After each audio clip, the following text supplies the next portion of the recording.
চ্যানেলে আমি তোমাদেরকে ওয়েলকাম জানাচ্ছি। তোমরা যারা ম্যাকআউট ইউনিভার্সিটি থেকে এমবিএ পড়ছো এবং যারা এই 2026 সালে থার্ড সেমেস্টারে উঠেছো, দেখো তোমাদের থার্ড সেমেস্টারে কারুর যদি এইচআর স্পেশালাইজেশন পেপার থাকে, তোমরা সবাই জানো আমাদের স্পেশালাইজেশন নিতে হয়। তো এইচআর স্পেশালাইজেশন যারা নিচ্ছ, তোমাদের দেখো সিলেবাস তোমরা তো ওয়েবসাইট থেকে তোমরা জানোই তোমাদের সিলেবাস আছে।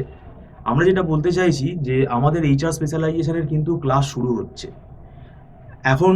অলরেডি দেখো আমরা এন্ড অফ অগাস্টে চলে এসেছি, কারণ আমাদের হাতে এখন সময় বলতে গেলে আহ, সেপ্টেম্বর, অক্টোবর, নভেম্বর এই 3 মাস আমরা হার্ডলি পেতে পারি। আর মানে অগাস্ট মাসে যে কটা দিন আছে, কিন্তু তোমরা জানো তোমাদের অড সেমেস্টারের পরীক্ষা ডিসেম্বর মাস থেকে শুরু হতে চলেছে। সেটা 4 ডিসেম্বর থেকে হয়তো শুরু হবে, 4 ডিসেম্বর থেকে। সেদিক থেকে দেখতে গেলে কিন্তু এইচআর স্পেশালাইজেশনের যে সিলেবাসটা, এই সিলেবাসটা কিন্তু খুব বড় এবং এর সাথে তো আরও সাবজেক্ট আছে। তো সেটা কিন্তু তৈরি করতে অনেকটা সময় লেগে যাবে। এবং এখন তোমরা অবশ্যই জানো, আমরাও ভিডিওতে এর আগে বলেছি যে সিনিয়রদের কাছ থেকেই তোমরা জানতে পারবে, বা তোমরা দুটো সেম পরীক্ষা যে দিয়েছো সেটা থেকেও তোমরা বুঝতে পারছো যে এখন একদম পিন পয়েন্ট, মানে তোমাকে টু দি পয়েন্ট অ্যান্সার লিখতে হবে। আবল তাবল লিখে আসলে নাম্বার তো কমছেই, অনেক নাম্বার কিন্তু এখন কমে যাচ্ছে। এখন কিন্তু মানে ওই 8 পয়েন্ট সিজিপিএ তোলা কিন্তু খুব মানে ডিফিকাল্ট। ডিফিকাল্ট মানে কি, ঠিকঠাক যে লিখে আসবে সে কিন্তু পাবে। সেটা আমাদের ইনস্টিটিউটে যারা আমাদের কাছে পড়ে তারা কিন্তু অনেকেই কিন্তু এটা পাচ্ছে, কেননা তারা খুব অধ্যাবসায়টা তাদের কিন্তু ঠিক আছে। এবং আমরা যেহেতু একটা টেকনিক্যাল গাইডেন্স প্রোভাইড করি, তাই এই ব্যাপারটা একদমই ভেবো না যে তুমি পারবে না, এটা টাফ টাফ না। কিন্তু অ্যান্সার ঠিকঠাক লিখতে হবে, উল্টোপাল্টা লিখে আসলে কিন্তু হবে না। এবং কোনো সাজেশন এখন মিলবে না, তোমাকে সবই পড়ে যেতে হবে। তো এইচআর স্পেশালাইজেশন যারা নিতে চাইছো, কারণ স্পেশালাইজেশনের পেপার সেটা কিন্তু খুব ভালোভাবে যদি না পড়ো, পরবর্তীকালে কিন্তু ইন্টারভিউতে পাওয়া কিন্তু খুব ডিফিকাল্ট হয়ে যাবে। এবং আমাদের ইনস্টিটিউট থেকেই, এমবিএ ডিপার্টমেন্ট থেকেই আমাদের ইনস্টিটিউটের চাকরি যারা পাচ্ছে, রিসেন্টও চাকরি পেয়েছে, তো সেক্ষেত্রে তা এমএনসিতেই চাকরি পেয়েছে একদম ফ্রেশার হিসেবে। সেখানে আমরা যেটা দেখতে পাচ্ছি যে একটা মিডিওকার মধ্যম মেধা, কিন্তু খুব সিরিয়াসলি তারা যেহেতু পড়েছে, তারা কিন্তু সেই সিলেবাসটাকে রপ্ত করেছে, সেইভাবে নাম্বারটাকে তারা নিজেরা চেষ্টায় তারা বাড়িয়েছে, এবং কনসেপ্ট যেহেতু তারা ক্লিয়ার করে পড়েছে, তারা কিন্তু ঠিকই কিন্তু ফ্রেশার হিসাবে রিক্রুট হয়ে গেছে। তো এটা কিন্তু চাকরি নেই কথাটা বলা ভুল, চাকরি কিন্তু ঠিকঠাক ট্র্যাকে তোমায় যেতে হবে।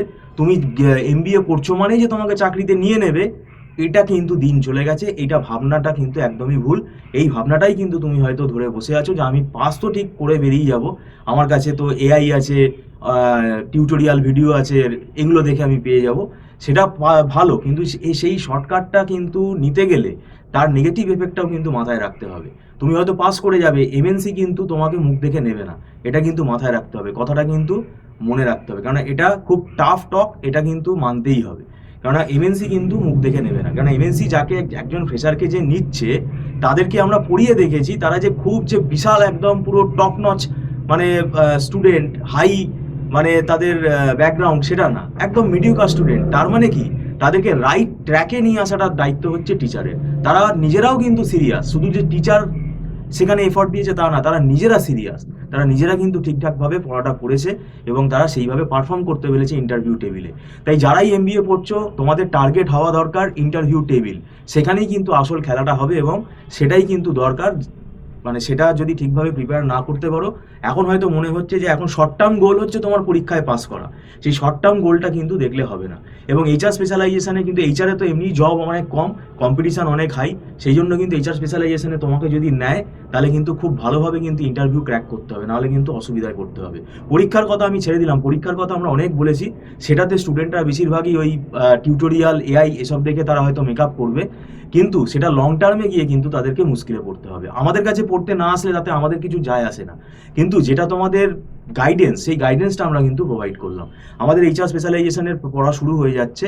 তোমরা যদি অনলাইন ক্লাসে জয়েন করতে চাও, তোমরা জয়েন করতে পারো। আমাদের এখানে ফ্লেক্সিবিলিটি আছে, কারণ মান্থলি ফিস সিস্টেমে এখানে পড়ানো হয়, এবং একদম ছোট ব্যাচে আমরা পড়াই। এবং ক্লাসটা যেটা হয় একদম ছোট ব্যাচে হওয়ার জন্য, একদম মানে স্টুডেন্টের সাথে ফ্যাকাল্টির কিন্তু সরাসরি তারা কথা বলতে পারে, এবং আমরা যে বোর্ড ওয়ার্কটা করি সেটা পুরো স্ক্রিনে স্টুডেন্টরা দেখতে পায়।